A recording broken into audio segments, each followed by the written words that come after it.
Second में करा रहे हैं, चेक करा रहे हैं। माननीय अध्यक्ष जी, 2 मिनट लगता है कभी। सुबह से जो चर्चा चल रही है उसको मैंने बारीकी से सुना है। मुझे लगता है या तो निर्दोष भाव से या तो राजनीतिक कारणों से ढेर सारी भ्रांतियां कई सदस्यों के मन में भी है और कई सारी भ्रांतियां सदन के माध्यम से, आपके माध्यम से पूरे देश भर में फैलाने का प्रयास भी हो रहा है। बिल पर चर्चा का जवाब तो माननीय रिज्जू साहब देंगे। मैं कुछ बातें यहां रखी है, इसको मेरी समझ के हिसाब से क्लैरिफाई करने का जरूर प्रयास करूंगा। ये वक्त एक अरबी शब्द है। वक्त का इतिहास मान्यवर कुछ हदीसों से जुड़ा हुआ मिलता है और आजकल जिस अर्थ में वक्त शब्द का प्रयोग किया जाता है, इसका मतलब है अल्लाह के नाम पर संपत्ति का दान, पवित्र धार्मिक उद्देश्यों के लिए संपत्ति का दान। मान्यवर वक्त का समकालीन अर्थ, अभी जो अर्थ हम समझ रहे हैं, वो इस्लाम के दूसरे खलीफा श्री उमर के समय में अस्तित्व में आया। एक प्रकार से इसकी आज की भाषा में व्याख्या करें तो वक्फ एक प्रकार का चैरिटेबल एंडोनमेंट है और जहां एक व्यक्ति संपत्ति, भूमि या मूल्यवान संपत्ति धार्मिक या सामाजिक भलाई के लिए दान करता है, बिना उसको वापस लेने के उद्देश्य से वहां वक्फ की रचना करती। इसमें दान देता है, वो शब्द का बड़ा महत्व है। दान उस चीज का ही कर्ज किया जा सकता है जो हमारा है। सरकारी संपत्ति का दान मैं नहीं कर सकता मान्यवर, किसी और की संपत्ति का दान मैं नहीं कर सकता। दान उसी चीज का किया जाता है जो हमारा है। मान्यवर, इसी विषय पर ये सारा जो बहस चल रहा है। भारत का जहां तक सवाल है, दिल्ली में सल्तनत काल के प्रारंभ में मुइज़्ज़ुद्दीन घोरी के समय पर पहली बार वक्फ अस्तित्व में आया। अंग्रेजों के जमाने में 1863 के धार्मिक दान अधिनियम से चलता था। बाद में चैरिटेबल प्रॉपर्टीज एक्ट 1890 से चला। उसके बाद 1913 में मुसलमान वक्फ वैलिडेटिंग एक्ट अस्तित्व में आया। तब तक ये सारी प्रक्रियाएं चैरिटेबल एक्ट के तहत चलती थी। मान्यवर, आजादी के बाद वही एक्ट को 1954 में वक्फ के केंद्रीकरण के लिए बदला गया। 95 में वक्फ न्याय अधिकरण और वक्फ बोर्डों की स्थापना की। अब ध्यान से सुनिएगा मान्यवर, वक्फ परिषद और वक्फ बोर्ड ये 1995 से आए।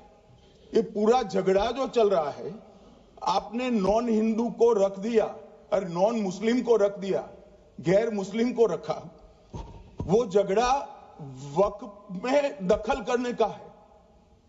पहले तो वक्फ में कोई गैर इस्लामिक सदस्य आएगा ही नहीं, ये स्पष्टता समझ लीजिए। ना मुतवल्ली गैर इस्लामिक होगा, ना वाकिफ गैर इस्लामिक होगा। मान्यवर, वहां कोई प्रोविजन नहीं है। जो धार्मिक संस्थाओं का संचालन करते हैं उसमें कोई गैर मुस्लिम व्यक्ति रखने का प्रावधान किया भी नहीं है, हम करना भी नहीं चाहते हैं मान्यवर। इसलिए जो बड़े बड़े भाषण करते हैं कि समानता का अधिकार चला गया, दो धर्मों के बीच में समानता नहीं रही, मुसलमानों के धार्मिक अधिकारों के बीच में दखल खड़ी हो जाएगी? कुछ नहीं होने वाला मान्यवर।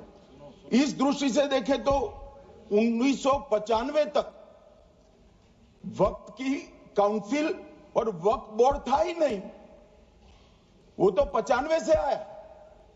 और मान्यवर, ये जो भ्रम खड़ा किया जाता है कि ये एक मुस्लिम भाइयों के धार्मिक क्रियाकलापों के अंदर, उनके दान की हुई संपत्ति के अंदर दखल करने का है, ये बहुत बड़ी भ्रांति फैलाकर माइनॉरिटी को डराकर अपनी वोट बैंक खड़ी करने के लिए किया जा रहा है। मान्यवर, कहां पर गैर मुस्लिम सदस्य रखे जाएंगे? परिषद में और वक्फ बोर्ड में। उसका काम क्या है? उनका काम धार्मिक क्रियाकलापों को कुछ चलाने का नहीं है। वो शुद्ध रूप से वक्फ का जो कानून, दान के लिए किसी ने दी हुई संपत्ति, उसका एडमिनिस्ट्रेशन अच्छे से चल रहा है नहीं चल रहा है, कानून के हिसाब से चल रहा है नहीं चल रहा है, या तो दान जिस चीज के लिए दिया गया, इस्लाम धर्म के लिए दिया गया, गरीबों के भोजन के लिए दिया गया, गरीबों के उद्धार के लिए, वो उद्देश्य के लिए इसका उपयोग हो रहा है नहीं हो रहा है, इसका नियमन करने का काम है मान्यवर। अब मैं इसको मान्यवर बाकी सारे धर्मों के साथ कंपैरिजन करते हैं और कहते हैं दखल किया है। मैं उसको स्पष्ट करना चाहता हूं। मान्यवर, वक्फ जो है वो हमारे यहां ट्रस्ट एक्ट है, इसमें ट्रस्ट है। तो ट्रस्ट के अंदर जो ट्रस्ट को बनाते हैं वो ट्रस्टी होते हैं और एक मैनेजिंग ट्रस्टी होते हैं। वक्फ में वाकिफ होता है, वक्फ होता है और मुतवल्ली होता है। ये सारे इस्लाम के अनुयायी हैं। अरे भाई, आप कह रहे हो, हम तो कह रहे हैं क्योंकि इसका वक्फ शब्द ही इस्लाम से आया है, इसलिए हम कह रहे हैं कि वक्फ वो ही कर सकता है जो इस्लाम का अनुयायी हो। अब आप उसका विरोध कर रहे हो, तो आप तो वक्फ में भी नॉन इस्लामिक आदमी चाहते हो। मान्यवर, क्या कह रहे हैं? हम इसलिए कह रहे हैं कि वक्फ वो ही कर सकता है जो प्रैक्टिसिंग इस्लाम को प्रैक्टिस करता होगा, क्योंकि मान्यवर इसकी उत्पत्ति ही इस्लाम के सिद्धांतों से हुई है। अब मान्यवर, वक्फ धार्मिक हुआ, वक्फ बोर्ड नहीं हुआ, वक्फ परिषद भी नहीं हुई। अरे सुनो भाई, मान्यवर, ट्रस्ट के अंदर ट्रस्टी जो होते हैं, जो चर्च होगा तो क्रिश्चियन होंगे, पारसी भी होंगे, पारसी के लिए वो ट्रस्ट होगा, तो हिंदू होगा तो हिंदू के लिए। अब चैरिटी कमिश्नर हम कहेंगे कि भाई मुस्लिम क्यों आया? मुझे बताओ, चैरिटी कमिश्नर एक्ट में मुसलमान चैरिटी कमिश्नर बन सकता है या नहीं बन सकता है? उसको ट्रस्ट नहीं चलाना है, उसको चैरिटी के कानून के हिसाब से वो ट्रस्ट चले, उसकी देखरेख करनी है। ये धार्मिक नहीं है, ये धर्म का काम नहीं है मान्यवर, ये एडमिनिस्ट्रेटिव वर्क है। और इसलिए तो फिर चैरिटी कमिश्नर हिंदू होगा तो वो क्रिश्चियनों के ट्रस्ट का कैसे देखरेख करेगा? चैरिटी कमिश्नर क्रिश्चियन होगा तो जैनियों के और हिंदुओं के ट्रस्ट का कैसे देखरेख करेगा? अब बताओ कि सारे ट्रस्ट के चैरिटी कमिश्नर अलग अलग बन, देश तोड़ दोगे आप लोग, तोड़ दोगे। हमने साहब, मैं अभी भी आपके माध्यम से, इस सदन के माध्यम से देश भर के मुसलमान भाइयों बहनों को कहना चाहता हूं, आपके वक्फ में एक भी नॉन मुस्लिम नहीं आएगा। ये एक्ट में ऐसा कोई प्रावधान नहीं। मगर जो वक्फ बोर्ड है और वक्फ परिषद है, उसका काम क्या है? वक्फ की संपत्तियां मान्यवर बेच खाने वाले लोगों को पकड़कर इसके बाहर निकालने का। वक्फ के नाम पर औने पौने दाम में संपत्तियों को 100 साल तक किराए पे देने वाले लोगों को पकड़ना है।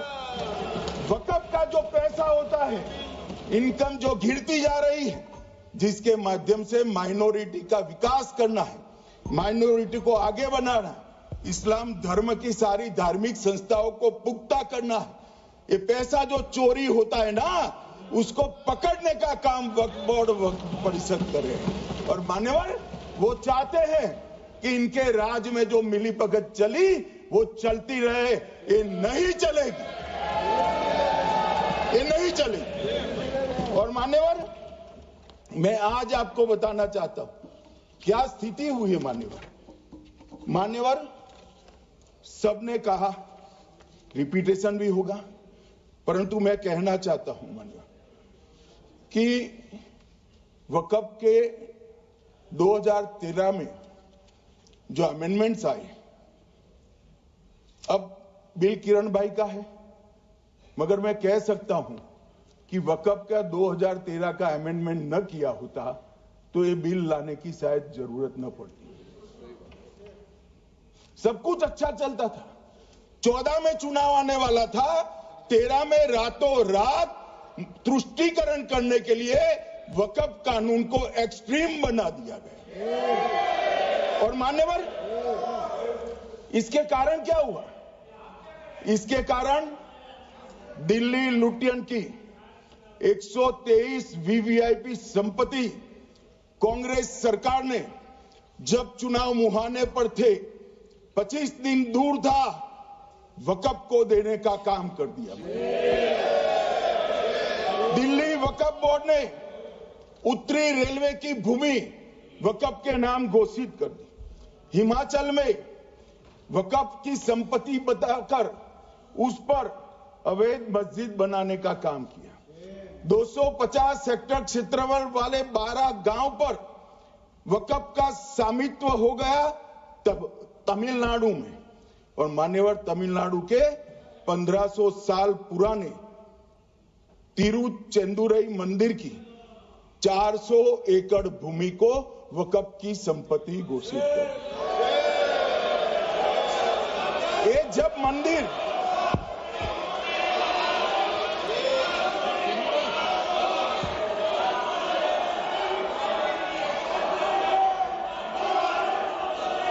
आपको मौका मिले जब अपनी बात कह देना, प्लीज बैठिए। मान्यवर, कर्नाटक की, आपको मौका मिले जब अपनी बात कह देना। आप भी बहुत मिसलीड करते हैं, बैठिए। गृह मंत्री जी। मान्यवर, कर्नाटक की मणिपट्टी समिति का रिपोर्ट में पढ़ रहा हूं, इसमें मेरा कुछ नहीं है, खड़े मत हो जाना। ये मणिपट्टी समिति का रिपोर्ट है। 29,000 एकड़ भूमि वक्फ की बिजनेस के उपयोग के लिए किराए पर दे दी। मान्यवर, 2001 से 12 के बीच 2 लाख करोड़ की वक्फ की संपत्ति निजी संस्थानों को हस्तांतरित कर दी 100 साल की लीज पर। मान्यवर, बेंगलुरु में उच्च न्यायालय में बीच में पढ़ना पड़ा, 602 एकड़ भूमि को जब्त करने से रोकना पड़ा। विजयपुर कर्नाटक के होनवाड़ गांव की 1500 एकड़ भूमि पर दावा कर उसको विवाद में डाला और 500 करोड़ की संपत्ति जिस भूमि का मूल्य है, वहां 5 स्टार होटल को महीने 12,000 रुपए के किराए से दे दिया। अब मान्यवर ये कहते हैं कि इसका हिसाब किताब न करो, इसकी देखरेख न करो। भाई, ये पैसा जो है देश के गरीब मुसलमान का है, ये गन्ना सोटों की चोरी के लिए नहीं, ये इसको रोकने के लिए। और इनके जो ठेकेदार बैठे हैं मान्यवर, ये यहां गरज गरज कर बोलते हैं, खुद तो समझे बगैर बोलते हैं, कुछ समझ कर बोलते हैं। उनको लगता है कि इससे हम जीत जाएंगे। मान्यवर, कर्नाटक में दत्तापीठ के मंदिर पर क्लेम किया, तालीपरंबा 75 साल पुराने एक दावे के आधार पर 600 एकड़ जमीन का दावा किया और ईसाई समुदाय की भी ढेर सारी जमीनों पर कब्जा कर लिया गया। मान्यवर, आज देश के कई गणमान्य चर्च और चर्च के समूह वक्फ बिल का समर्थन कर रहे हैं। उनको लगता है कि इसका विरोध कर हम मुस्लिम भाइयों की सिंपैथी जीतकर अपनी वोट बैंक पक्का करेंगे। उसमें कोई फायदा नहीं होगा अखिलेश, इसलिए कि 4 साल में मुस्लिम भाइयों को मालूम पड़ जाएगा कि कानून तो उनके फायदे में है। और इसके साथ ये दक्षिण के सारे जो सांसद बोल रहे हैं, अपनी अपनी कॉन्स्टिट्यूंसी में सारे चर्च को मान्यवर नाराज कर रहे हैं, उनको पता नहीं, सारे चर्च को नाराज कर रहे हैं। सारे चर्च ने रिजोल्व किया है कि हम खिलाफ इसका हम समर्थन करते हैं। मान्यवर, तेलंगाना में 66,000 करोड़ की 1700 एकड़ जमीन पर दावा कर दिया। असम में मोरीगांव जिले की 134 एकड़ भूमि पर दावा हुआ। बिहार का मैं लालू जी के कोर्ट के साथ बाद में बताता हूं। गुरुद्वारा से संबंधित हरियाणा की 14 मरला भूमि को वक्फ को सौंप दिया।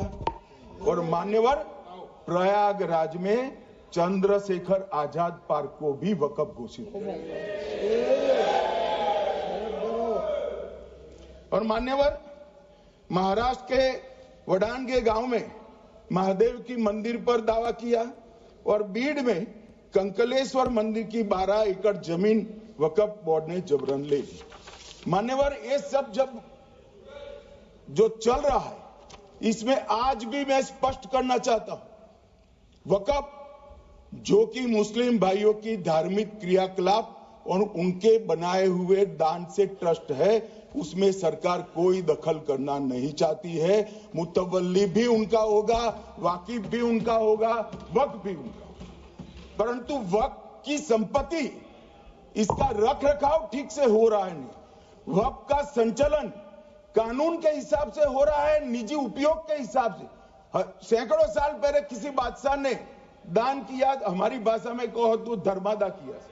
अब इसकी संपत्ति को आप 12,000 रुपये में 5 सितारा होटल बनाने के लिए दे देते हो, ये उचित है क्या भाई? वो पैसा गरीब मुसलमान के कल्याण के लिए करिए, तलाकशुदा महिलाओं के कल्याण के लिए करिए, जो अनाथ बच्चे हैं उसके कल्याण के लिए करिए।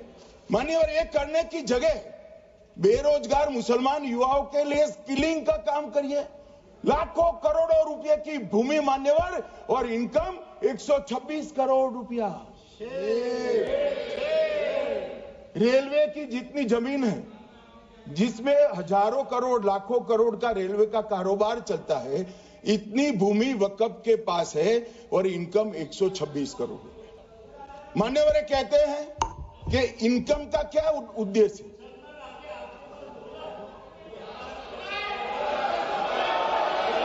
बैठ जाओ।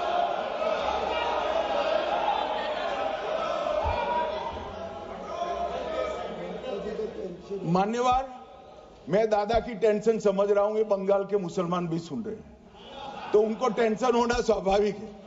मान्यवर, लालू प्रसाद जी, आज आरजेडी के सारे सदस्य बोले, जब 2013 का अमेंडमेंट आया, मैं लालू जी का तो पूरा पढ़ना चाहता हूं, बाकी सदस्यों का सिर्फ टोकन पढ़ूंगा। लालू जी ने क्या कहा? मैडम, सरकार जो यह संशोधन विधेयक पेश किया है, सरकार की पहल का हम स्वागत करते हैं। शाहनवाज हुसैन जी और अन्य माननीय सदस्यों ने अपनी बातों को यहां रखा, मैं उसका समर्थन करता हूं। आप देखिए, सारी जमीनें हड़प ली गई है, चाहे सरकारी हो या गैर सरकारी। वक्फ बोर्ड में जो काम करने वाले लोग हैं, उनके द्वारा सारी प्राइम लैंड को बेच दिया गया है। पटना में ही डाक बंगले की जितनी प्रॉपर्टी थी, सब पर अपार्टमेंट बन गए। इस तरह की काफी लूट खसोट हुई है। हम संशोधन विधेयक तो आपको अंत में लाए हैं, समर्थन करते हैं, लेकिन मैं चाहता हूं कि भविष्य में आप कड़ा कानून लाइए और ये जो चोरी करने वाले लोग हो, उनको जेल की सलाखों के पीछे। अब सब लालू प्रसाद की इच्छा इन्होंने तो पूरी नहीं की, नरेंद्र मोदी जी ने पूरी कर दी। ये लालू जी ने कहा था, एक कड़ा कानून लाइए। मान्यवर, शरीफुद्दीन शरीफ, उन्होंने कहा मंत्री जी समझते हैं कि शायद इससे मुसलमानों का वोट मिल जाएगा, लिहाजा मुसलमान लोगों ने भी खुद ही तबाही मचाई है, इसलिए मैं गुजारिश करूंगा कि इसके लिए आप सख्त कानून बनाइए, उनके हाथों में हथकड़ियां पहनाइए और जो उनके कब्जे किए हैं वो जमीनों बेचकर गरीब और तलाकशुदा मुस्लिम बहनों का कल्याण करिए। इसके बाद श्री हमीदुल्लाह सैयद लक्षद्वीप से थे, उनका भी इसी टोन का भाषण है। और मान्यवर, मैं आज की बात नहीं कर रहा हूं, 2013 का जो बिल कांग्रेस पार्टी लेकर आई, इसके विरोध में इनके समर्थकों ने जो कहा था, मान्यवर ये है। और क्या होगा भाई इससे? पारदर्शी ऑडिट होगी, आज ऑडिट ही नहीं हो रही, रिपोर्ट ऑनलाइन जमा करने की सिस्टम नहीं है, वो होगी, रिपोर्ट देनी पड़ेगी, बैलेंस शीट जमा करनी पड़ेगी, ऑडिट होगी, कैग के रिटायर्ड ऑफिसर ऑडिट करेंगे और मान्यवर पारदर्शिता आएगी। इससे क्यों डरना चाहिए किसी को? पारदर्शिता से क्यों? और वक्फ बोर्ड और वक्फ परिषद, इसका कोई ऑर्डर हम ऐसा नहीं लिख रहे हैं कि कोर्ट में नहीं जा सकते। आपने तो कर दिया था कि एक ऑर्डर को कोई कोर्ट में चैलेंज ही नहीं कर सकता, पूरा संविधान वहां समाप्त कर दिया मान्यवर। और मान्यवर, हम तो इसको कहते हैं कि कोई भी चैलेंज कर सकता है कायदे की अदालत में। इस देश में संविधान का राज है, ग्रीवेंसेस जिसका भी हो कोर्ट में जा सकता है। 2013 में जिसकी भूमि हड़पी, इसके ग्रीवेंसेस को भी कोर्ट के फोरम से बाहर करने का पाप एक कांग्रेस पार्टी ने किया। मान्यवर, एक अफवाह और फैला रहे, रिट्रोस्पेक्टिव इफेक्ट से आ रहा है। मैं स्पष्ट कर देना चाहता हूं, इस सदन में बोलने के वक्त जिम्मेदारी के साथ बोलना चाहिए। अगर ये कानून का पहला पेज और तीसरी तक धाराएं भी पड़ी होती तो इसमें स्पष्ट लिखा है, ये कानून का अमल जिस दिन पारित होने के बाद भारत सरकार नोटिफिकेशन बाहर निकालेगी, उस दिन के बाद होगा। मतलब रिट्रोस्पेक्टिव इफेक्ट नहीं है, मगर मुस्लिम भाइयों को डराया जा रहा है कि रिट्रोस्पेक्टिव इफेक्ट से आएगा। मान्यवर, ये कह रहे कलेक्टर क्यों रखा है? मुझे एक बात बताओ भाई, जो बता सकते हैं, अगर किसी मंदिर के लिए जमीन खरीदनी है तो जमीन की मालिकी किसकी है वो हमारे देश में कौन तय करता है? सबको मालूम है, कलेक्टर करता है सर, रेवेन्यू ऑफिसर वही है।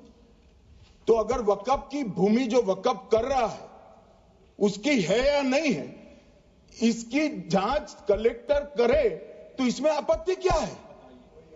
वक्फ तो दान है भाई, और दान अपनी संपत्ति का किया जा सकता है, किसी और की संपत्ति का नहीं किया जा सकता। गांव में कोई बेचारा अमेरिका गया है 4 महीने पढ़ने के लिए, घूमने के लिए, आता है तो कि वक्फ घोषित हो गया। कोई कारोबार करने के लिए दिल्ली आया, आता है तो कि वक्फ घोषित हो गया। अरे ऐसे नहीं होता भाई, कलेक्टर को पूछना पड़ेगा सरकारी संपत्ति है या नहीं है, इसकी जांच करनी चाहिए या नहीं करनी चाहिए। ढेर सारे मंदिर बनते हैं, बने भी है, बनेंगे भी, ढेर सारे चर्च बने हैं, गुरुद्वारे बने हैं, सरकारी संपत्ति पर बन सकते हैं क्या? नहीं बन सकते मान्यवर। जहां वक्फ की घोषणा होती है वो भूमि सरकारी है या नहीं है वो सत्यापित करना ही चाहिए, और कलेक्टर के अलावे इसको कोई सत्यापित नहीं। मान्यवर, इन्होंने मैंने पहले भी बताया मान्यवर, कोर्ट को भी रास्ते से निकाल दिया। मैं बाद में बात करता हूं मान्यवर, ये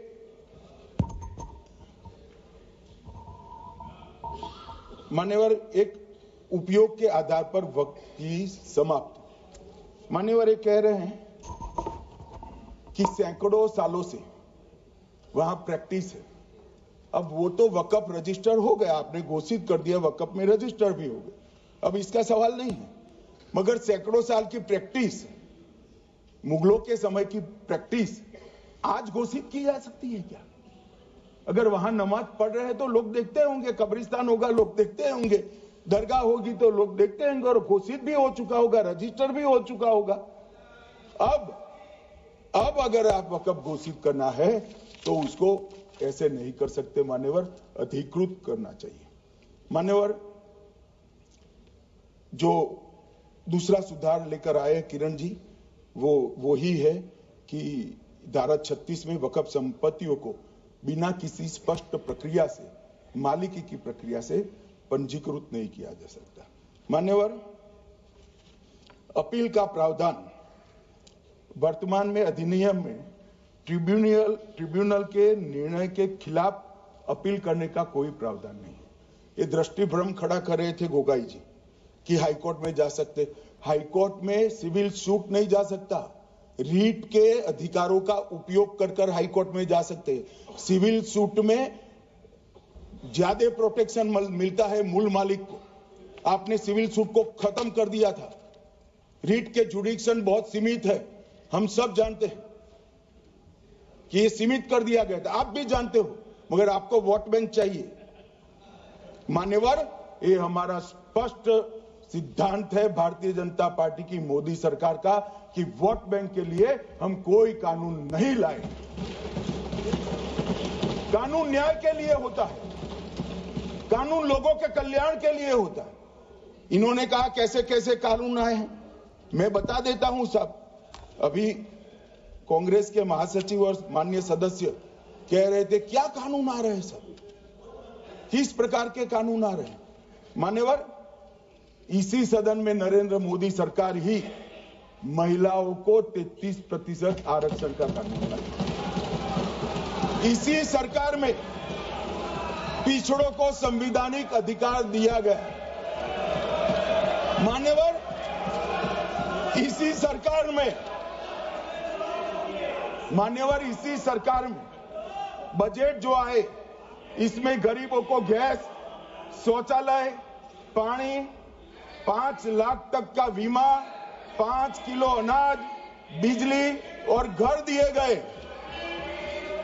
मान्यवर, और कन्वर्जन कानून की बात करते थे और हंसते हंसते कहते थे कर्नाटक सरकार कन्वर्जन कानून लेकर आई है।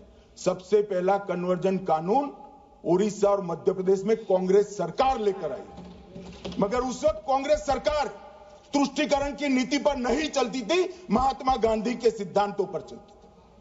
मध्य प्रदेश और उड़ीसा में सबसे पहला कन्वर्जन के खिलाफ कानून कोई लाया तो कांग्रेस पार्टी लाई, और मुझे गर्व है मेरी पार्टी की सरकारें कन्वर्जन पर कानून लाती है। मान्यवर, सबको अपना धर्म का अनुसरण करने का अधिकार है, कोई शौक से करे, मगर लोभ, लालच, भय, इससे धर्म परिवर्तन नहीं कराया जा सकता।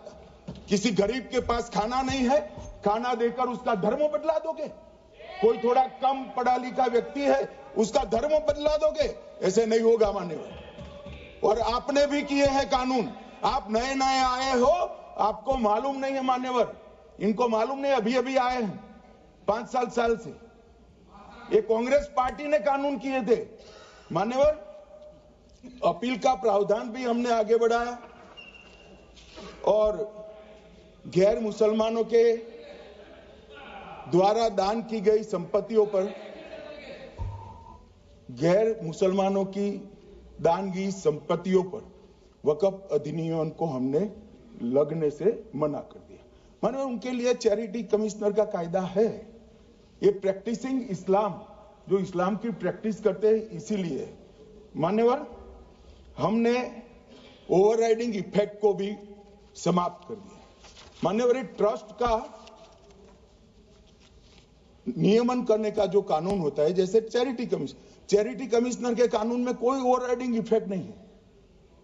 जहां क्लासेस आते हैं वहां ओवरराइडिंग इफेक्ट होती है। यहां ओवरराइडिंग इफेक्ट इसलिए दिएगी कि आप जिसकी संपत्ति हड़पी जाएगी उसको कोर्ट से जाने से रोकना चाहते थे, इसलिए ओवरराइडिंग इफेक्ट जो हमने मान्यवर निकाल दिया है। मान्यवर, एक ऐसी चर्चा लेकर आए कि चर्चा नहीं हुई। मैं आपको बताना चाहता हूं, 2013 में जो अमेंडमेंट बिल आया, जिसके कारण ये बिल लाना पड़ा, वो बिल में कुल मिलाकर 5.4 घंटे चर्चा हुई थी, 5.5 घंटे दोनों सदन मिलाकर। और इस बिल में दोनों सदन मिलाकर 16 घंटे चर्चा हो रही है मान्यवर, 16 घंटे। इसके अलावे हमने डिमांड किया समिति बनाओ, समिति भी बनाई, 38 मीटिंगें हुई, 113 घंटे चर्चा हुई, 284 हितधारक बनाए गए, वक्फ बोर्डों की संख्या जो उपस्थित वक्फ बोर्ड भी हुए राज्यों के 25 हुए, राज्य सरकार के प्रतिनिधि 15 राज्य सरकारों के आए, सांसद 8 हुए, विधायक विधान परिषद 7 हुए और अध्ययन दौरे 3 किए गए और अल्पसंख्यक आयोगों को भी 5 बुलाया गया। ये सबसे 92.68 लाख करीब 1 करोड़ सुझाव देश भर से ऑनलाइन आए, इसकी मीमांसा कर ये कानून बना है। आप ऐसे इसको खारिज नहीं कर सकते हो पूरी प्रक्रिया को। आप जो कर रहे हैं 5.5 घंटे की प्रक्रिया, ये बहुत लोकतांत्रिक प्रक्रिया है और हम 16 घंटे चर्चा करते हैं कि चर्चा आपके अनुरूप चर्चा नहीं हो सकती। ये सदन में हर सदस्य बोलने के लिए स्वतंत्र है, कोई परिवार की यहां चलती नहीं है। ये तो जनता के नुमाइंदे हैं, किसी की कृपा से नहीं आए हैं। मान्यवर, जो दिल में है, जो जनता की आवाज है, वो रखेंगे। मान्यवर, एक सदस्य द्वारा कहा गया कि ये मिसलीडिंग है कि पुराने कानून में 2013 के जो अमेंडमेंट्स थे उसमें अपील का प्रोविजन था। अब मैं कहना चाहता हूं 83(9) उसमें अधिकरण द्वारा किए गए किसी भी विनिश्चय का आदेश विरुद्ध, चाहे वो अंतरिम हो या फाइनल, इस पर अपील नहीं हो सकती। इसका मतलब अपील का प्रोविजन, ये मणिपट्टी समिति का रिपोर्ट है। 29,000 एकड़ भूमि वक्फ की बिजनेस के उपयोग के लिए किराए पर दे दी। मान्यवर, 2001 से 12 के बीच 2 लाख करोड़ की वक्फ की संपत्ति निजी संस्थानों को हस्तांतरित कर दी 100 साल की लीज पर। मान्यवर, बेंगलुरु में उच्च न्यायालय में बीच में पड़ना पड़ा, 602 एकड़ भूमि को जब्त करने से रोकना पड़ा।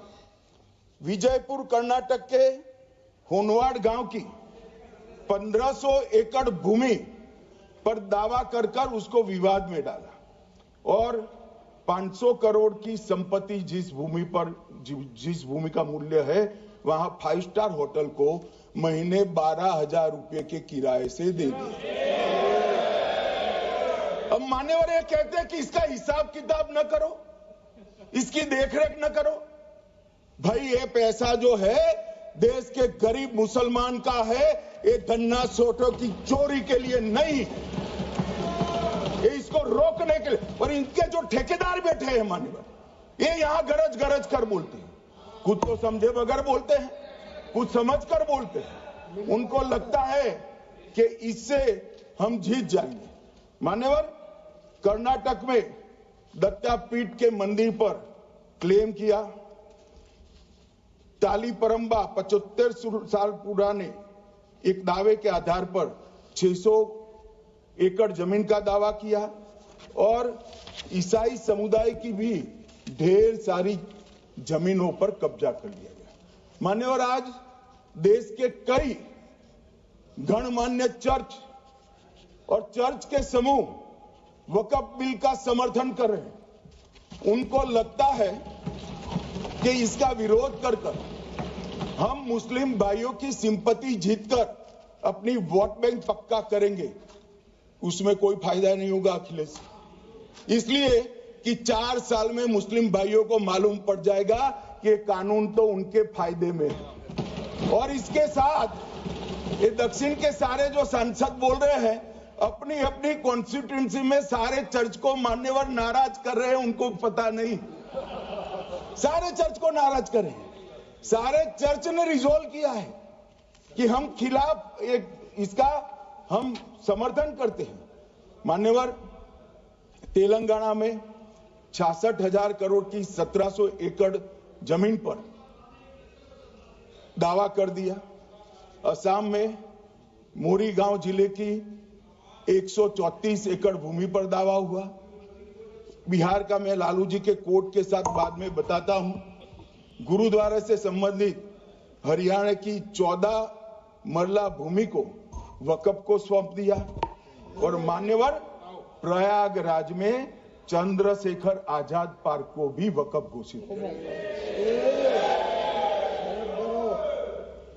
और मान्यवर, महाराष्ट्र के वडानगे गांव में महादेव की मंदिर पर दावा किया और बीड में कंकलेश्वर मंदिर की 12 एकड़ जमीन वक्फ बोर्ड ने जबरन ले ली।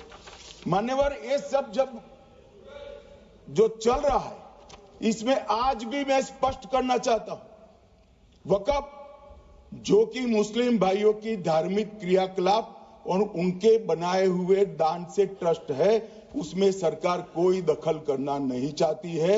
मुतवल्ली भी उनका होगा, वाकिफ भी उनका होगा, वक्फ भी उनका होगा। परंतु वक्फ की संपत्ति, इसका रख रखाव ठीक से हो रहा है नहीं। वक्फ का संचालन कानून के हिसाब से हो रहा है, निजी उपयोग के हिसाब से।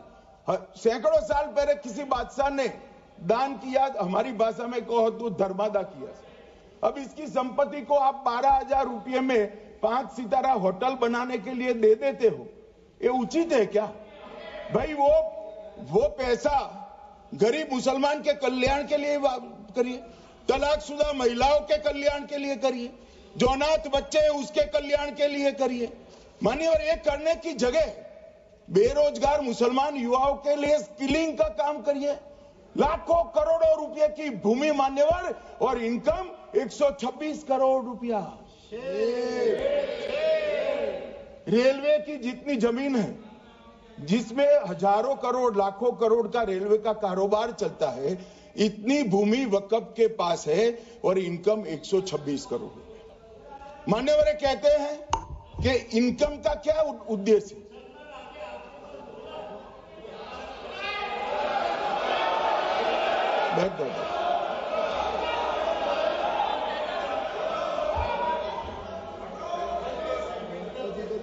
मान्यवर, मैं दादा की टेंशन समझ रहा हूं, ये बंगाल के मुसलमान भी सुन रहे हैं, तो उनको टेंशन होना स्वाभाविक है। मान्यवर, लालू प्रसाद जी, आज आरजेडी के सारे सदस्य बोले, जब 2013 का अमेंडमेंट आया, मैं लालू जी का तो पूरा पढ़ना चाहता हूं, बाकी सदस्यों का सिर्फ टोकन पढ़ूंगा। लालू जी ने क्या कहा? मैडम, सरकार जो यह संशोधन विधेयक पेश किया है, सरकार की पहल का हम स्वागत करते हैं। शाहनवाज हुसैन जी और अन्य माननीय सदस्यों ने अपनी बातों को यहां रखा, मैं उसका समर्थन करता हूं।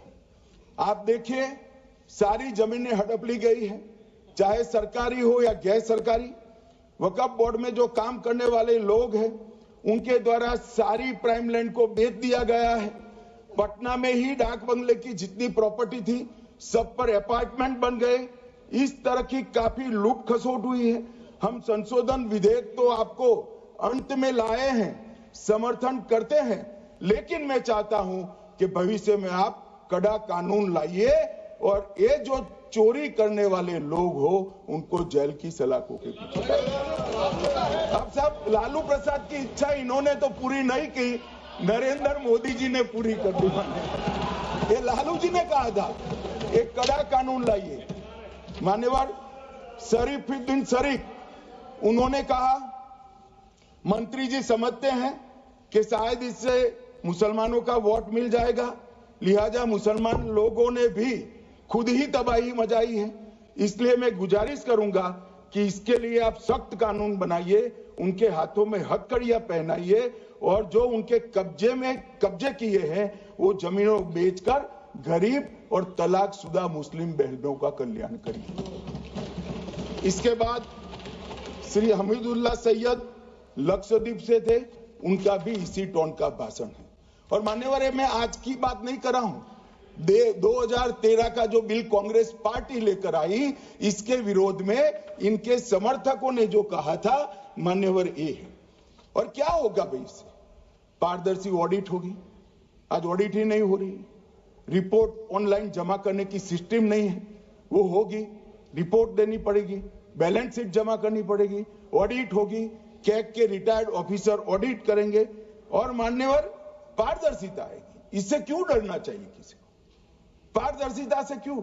और वक्फ बोर्ड और वक्फ परिषद, इसका कोई ऑर्डर हम ऐसा नहीं लिख रहे हैं कि कोर्ट में नहीं जा सकते। आपने तो कर दिया था कि एक ऑर्डर को कोई कोर्ट में चैलेंज ही नहीं कर सकता। पूरा संविधान वहां समाप्त कर दिया मान्यवर। और मान्यवर, हम तो इसको कहते हैं कि कोई भी चैलेंज कर सकता है कायदे की अदालत में। इस देश में संविधान का राज है, ग्रीवेंसेस जिसका भी हो कोर्ट में जा सकता है। 2013 में जिसकी भूमि हड़पी, इसके ग्रीवेंसेस को भी कोर्ट के फोरम से बाहर करने का पाप एक कांग्रेस पार्टी ने किया। मान्यवर, एक अफवाह और फैला रहे, रिट्रोस्पेक्टिव इफेक्ट से आ रहा है।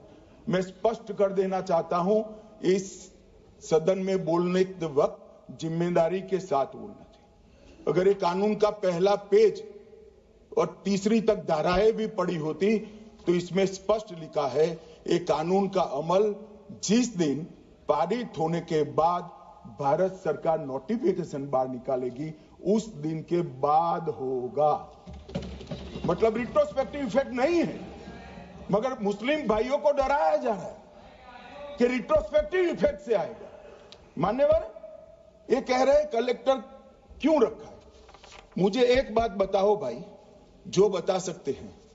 अगर किसी मंदिर के लिए जमीन खरीदनी है तो जमीन की मालिकी किसकी है, वो हमारे देश में कौन तय करता है? सबको मालूम है, कलेक्टर करता है सर, रेवेन्यू ऑफिसर वही है। तो अगर वक्फ की भूमि जो वक्फ कर रहा है उसकी है या नहीं है, इसकी जांच कलेक्टर करे तो इसमें आपत्ति क्या है? वक्फ तो दान है भाई, और दान अपनी संपत्ति का किया जा सकता है, किसी और की संपत्ति का नहीं किया जा सकता।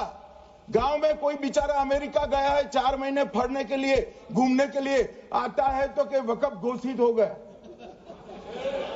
कोई कारोबार करने के लिए दिल्ली आया, आता है तो कि वक्फ घोषित हो गया।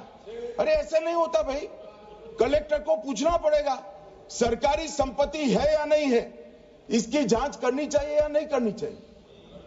ढेर सारे मंदिर बनते हैं, बने भी है, बनेंगे भी, ढेर सारे चर्च बने हैं, गुरुद्वारे बने हैं, सरकारी संपत्ति पर बन सकते हैं क्या? नहीं बन सकते मान्यवर।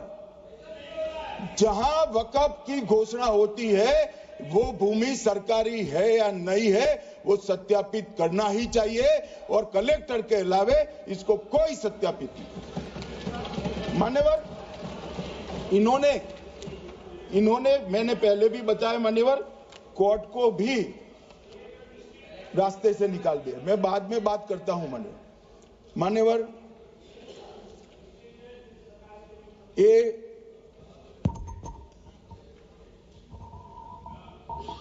मान्यवर एक उपयोग के आधार पर वक्त की समाप्ति। मान्यवर ये कह रहे हैं कि सैकड़ों सालों से वहां प्रैक्टिस है। अब वो तो वक्फ रजिस्टर हो गया, आपने घोषित कर दिया, वक्फ में रजिस्टर भी हो गए, अब इसका सवाल नहीं है। मगर सैकड़ों साल की प्रैक्टिस, मुगलों के समय की प्रैक्टिस आज घोषित की जा सकती है क्या?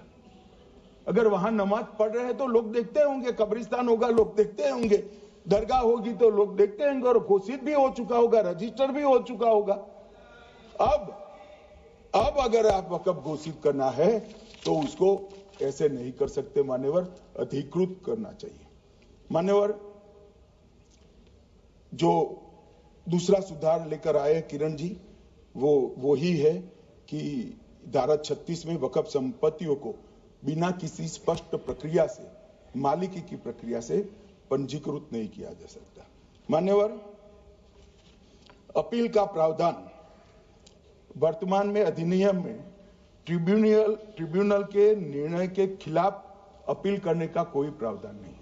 ये दृष्टिभ्रम खड़ा कर रहे थे गोगाई जी कि हाईकोर्ट में जा सकते। हाईकोर्ट में सिविल सूट नहीं जा सकता, रीट के अधिकारों का उपयोग कर हाईकोर्ट में जा सकते। सिविल सूट में ज्यादा प्रोटेक्शन मिलता है मूल मालिक को।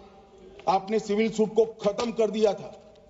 रीट के जुडिक्शन बहुत सीमित है, हम सब जानते हैं कि ये सीमित कर दिया गया था, आप भी जानते हो, मगर आपको वोट बैंक चाहिए। मान्यवर, ये हमारा स्पष्ट सिद्धांत है भारतीय जनता पार्टी की, मोदी सरकार का, कि वोट बैंक के लिए हम कोई कानून नहीं लाए। कानून न्याय के लिए होता है, कानून लोगों के कल्याण के लिए होता है। इन्होंने कहा कैसे कैसे कानून आए हैं, मैं बता देता हूं सब। अभी कांग्रेस के महासचिव और माननीय सदस्य कह रहे थे क्या कानून आ रहे हैं, सब किस प्रकार के कानून आ रहे हैं। मान्यवर, इसी सदन में नरेंद्र मोदी सरकार ही महिलाओं को 33% आरक्षण का कानून लाया। इसी सरकार में पिछड़ों को संवैधानिक अधिकार दिया गया। मान्यवर, इसी सरकार में बजट जो आए, इसमें गरीबों को गैस, शौचालय, पानी, 5 लाख तक का बीमा, 5 किलो अनाज, बिजली और घर दिए गए। मान्यवर, और कन्वर्जन कानून की बात करते थे और हंसते हंसते कहते थे कर्नाटक सरकार कन्वर्जन कानून लेकर आई है। सबसे पहला कन्वर्जन कानून उड़ीसा और मध्य प्रदेश में कांग्रेस सरकार लेकर आई, मगर उस वक्त कांग्रेस सरकार तुष्टीकरण की नीति पर नहीं चलती थी, महात्मा गांधी के सिद्धांतों पर चलती थी। मध्य प्रदेश और उड़ीसा में सबसे पहला कन्वर्जन के खिलाफ कानून कोई लाया तो कांग्रेस पार्टी लाई, और मुझे गर्व है मेरी पार्टी की सरकारें कन्वर्जन पर कानून लाती है। मान्यवर, सबको अपना धर्म का अनुसरण करने का अधिकार है, कोई शौक से करे, मगर लोभ, लालच, भय, इससे धर्म परिवर्तन नहीं कराया जा सकता। किसी गरीब के पास खाना नहीं है, खाना देकर उसका धर्म बदला दोगे? कोई थोड़ा कम पढ़ा लिखा व्यक्ति है, उसका धर्म बदला दोगे? ऐसे नहीं होगा मान्यवर। और आपने भी किए हैं कानून, आप नए नए आए हो, आपको मालूम नहीं है मान्यवर, इनको मालूम नहीं, अभी अभी आए हैं 5 साल से।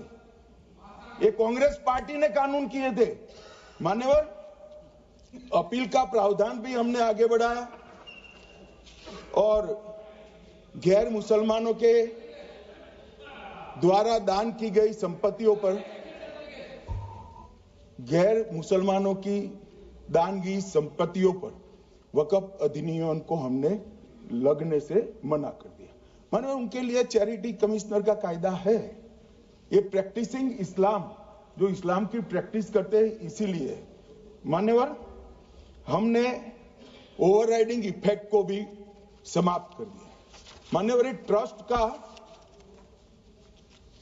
नियमन करने का जो कानून होता है, जैसे चैरिटी कमिश्नर के कानून में कोई ओवरराइडिंग इफेक्ट नहीं है।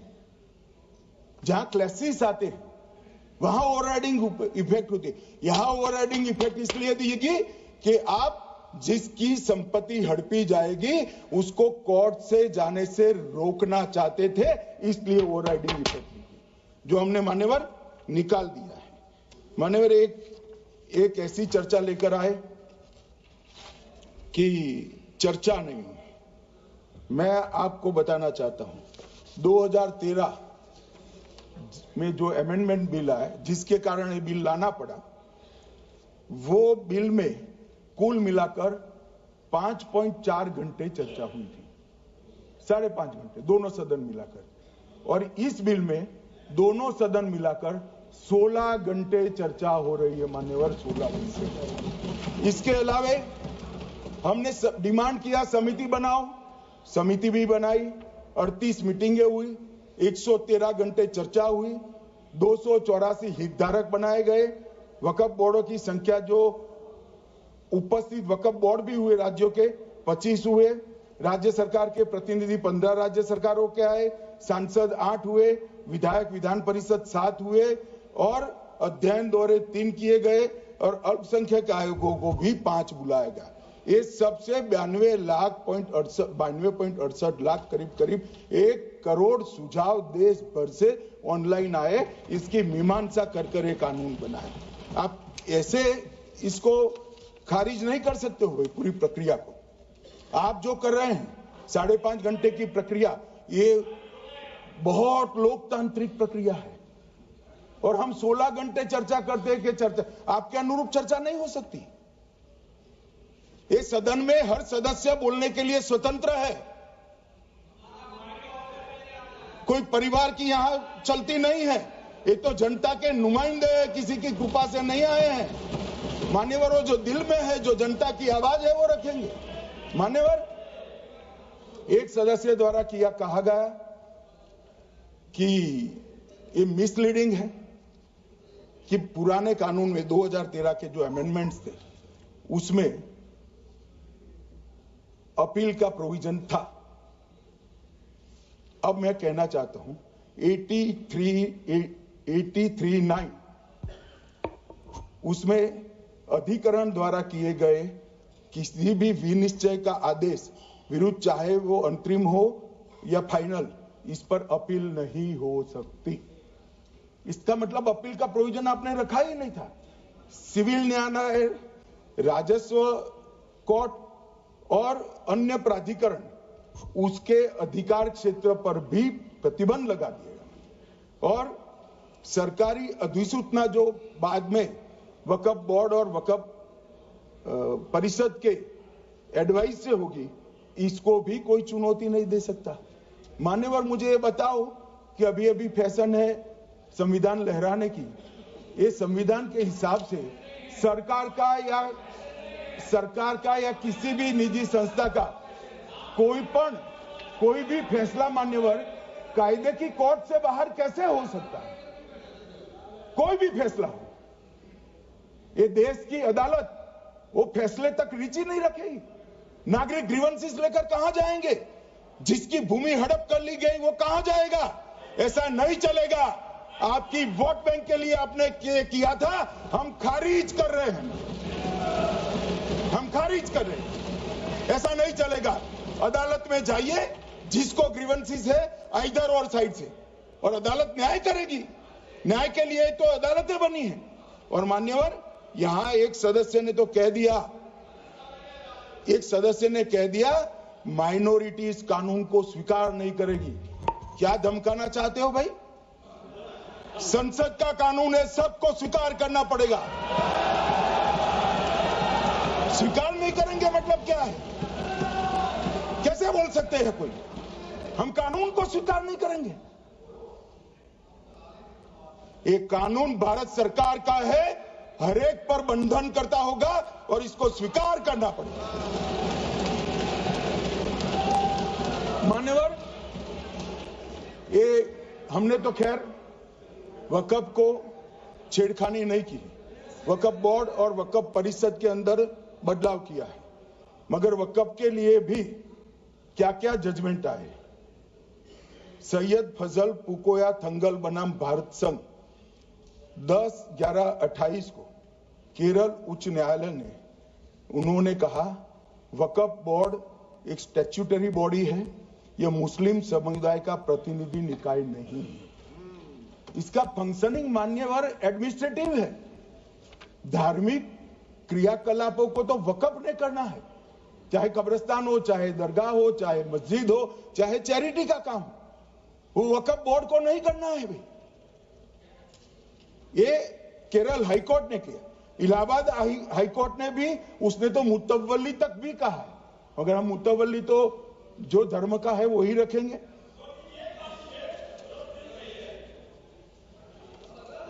मान्यवर, इन्होंने कहा एक मुतवल्ली के कर्तव्य विशुद्ध रूप से धर्म निरपेक्ष कैरेक्टर है, मगर हम मुतवल्ली को छू नहीं रहे। मान्यवर ये कह रहे थे कि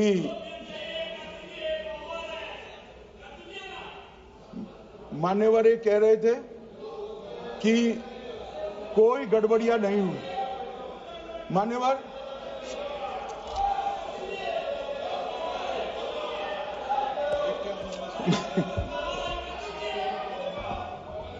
मान्यवर 2013 में अन्यायी कानून आया। भाई करने थोड़ा शांत हो जाइए। ये 26 के कारण डरे हुए हैं और कुछ कारण नहीं। चुनाव जो है ना अक्टूबर में 25 में जो चुनाव है इसके कारण डरे। मान्यवर भाई बैठो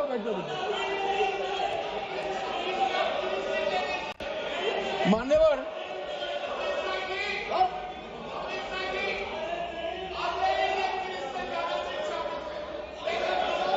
बैठो। बंगाल में आकर कहूंगा ये राजनीतिक हिसाब किताब का अखाड़ा नहीं है। छाती पर ठोक कर कहूंगा ज्यादा सिखाएंगे।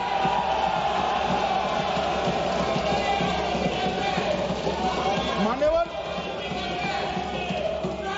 2013 के अरे बैठ जाओ वकील साहब बैठ जाइए। मान्यवर 2013 में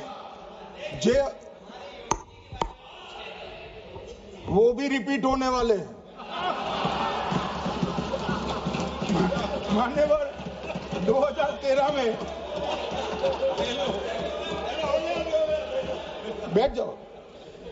मान्यवर 1913 से लेकर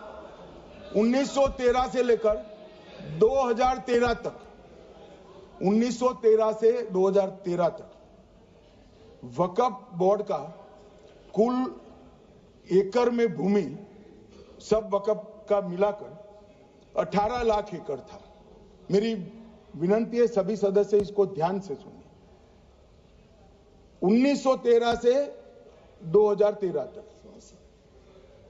18 लाख एकड़ और 13 से 25 तक एक कानून बनने का परिणाम क्या आया और नई 21 लाख एकड़ भूमि बढ़ गई। अब मान्यवर 39 लाख एकड़ जो भूमि है उसमें 21 लाख एकड़ 13 के बाद। अब ये कह रहे हैं कि इसका दुरुपयोग नहीं हो रहा है। मान्यवर और लीज पर दी गई संपत्तियां 20,000 थी और 25 में रिकॉर्ड के हिसाब से, हो सकता है गलत भी हो सकता है, रिकॉर्ड्स के हिसाब से शून्य हो गई। तो मान्यवर संपत्तियां कहां गई? मान्यवर बेच दी गई। किसकी संपत्ति से, किसकी परमिशन से बेचा? मान्यवर मैंने पहले ही कह दिया कि केरल और देश भर के Catholic bishop council, Catholic bishop conference of India, Catholic Congress Kerala, भारतीय कैथोलिक धर्मगुरुओं की महासभा, केरल चर्चों की संयुक्त परिषद, कैथोलिक कांग्रेस केरला, ये सब ने इस बिल का समर्थन करा है और कहा है अन्यायी 2013 का सुधार। हम अकेले नहीं कह रहे मान्यवर। और मान्यवर इसी एक्ट में हमने एक बात कही कि जो योगदान था वक्फ बोर्ड का वो 7% से घटाकर 5% कर दिया। मान्यवर अब ये जो कह रहे हैं ये मुसलमान भाइयों के हित में कह रहे हैं जिसका विरोध कर रहे हैं या अहित में? अगर 7 से 5% हमने कम किया तो ये कहां जाएगा?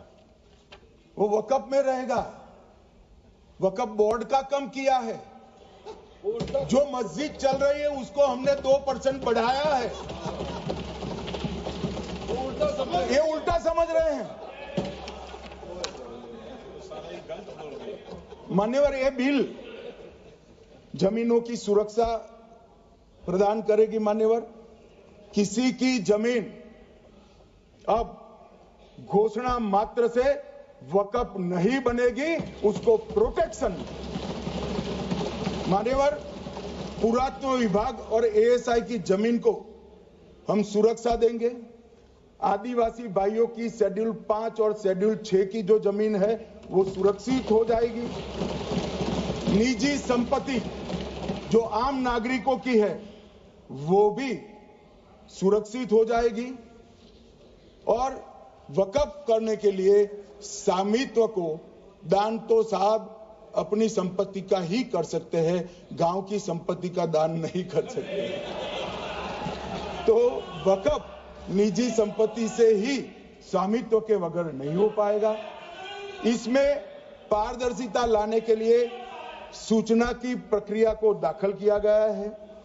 वक्फ बोर्ड की वक्फ की जो संपत्ति घोषित करने की अधिकार थे उसको समाप्त कर दिए, कलेक्टर से सर्टिफाइड कराना पड़ेगा और नए वक्फ पारदर्शी तरीके से पंजीकृत भी करने पड़ेंगे। रजिस्ट्रेशन के बगैर कोई संस्था नहीं चल सकती। और मुस्लिम ट्रस्ट अब तक के जो है उसको हमने इस जो माफ करना कई सारे ऐसे मुसलमान भाई हैं जो वक्फ के कानून को अंदर दायरे में आना नहीं चाहते। मुझे मिले थे वोरा समाज वाले, वोरा समाज है, अहमदिया है, कई सारे ऐसे समुदाय हैं, सिया भी है, पसमंदाओं के भी कुछ ट्रस्ट हैं। वो सभी को मैं एक आनंद का समाचार देना चाहता हूं, अब मुसलमान भी ट्रस्ट एक्ट के अंदर अपना ट्रस्ट रजिस्टर करा सकता है। इसके लिए कंपलसरी नहीं है कि वो वक्फ के कानून में भी जाए, चैरिटी कमिश्नर एक्ट के तहत वो करने वाला है। मान्यवर, भूमि के रिकॉर्ड का कार्यालय होगा, समाचार पत्र और क्षेत्रीय भाषाओं में इसकी एडवर्टाइज दी जाएगी। ढेर सारे प्रावधान मान्यवर इसके अंदर किए हैं। महिला, सिया, पसमंदा, वोरा, अहमदिया उनका हमने समावेश किया ही है। और उन्होंने कहा, मैं सुन रहा था मान्यवर, एक फैशन हो गई, राम जन्मभूमि का मंदिर बनाने की बात आई तो इस देश के अंदर खून की नदियां बह जाएगी, मुसलमान रोड पर आ जाएगा, मुसलमानों का ये हो जाएगा, वो जहां ट्रिपल तलाक, फिर से डर, सीए आया कि मुसलमानों की नागरिकता चली जाएगी। जिन जिन ने भाषण किया है, एक मुसलमान की नागरिकता गई है तो बता दो। मुसलमान भी जानता है। और मैं तो आपके माध्यम से देश के मुसलमानों को अपील करना चाहता हूं मान्यवर, मैंने बहुत झेला है।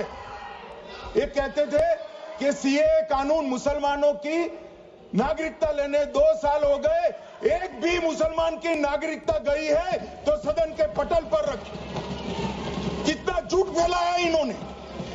मान्यवर, धारा 370 हटाई, ये कह रहे थे मुसलमानों का ये हो जाएगा, वो हो जाएगा, फिर से उमर अब्दुल्ला जीत कर आज शासन करे। आतंकवाद समाप्त हो गया, विकास शुरू हो गया, पर्यटन बढ़ गया। मान्यवर, एक कांग्रेस पार्टी और उसके साथियों ने मुसलमान भाइयों को डरा डरा कर अपनी वोट बैंक खड़ी करने का काम किया। हम नहीं डरा रहे मुसलमानों को, आप डरा रहे हो भाई। आप कह रहे हो ये हो जाएगा। मैं कहता हूं इस देश के नागरिक को किसी भी धर्म का हो कोई आंच नहीं आएगी। मान्यवर, ये नरेंद्र मोदी सरकार का सवाल। मान्यवर,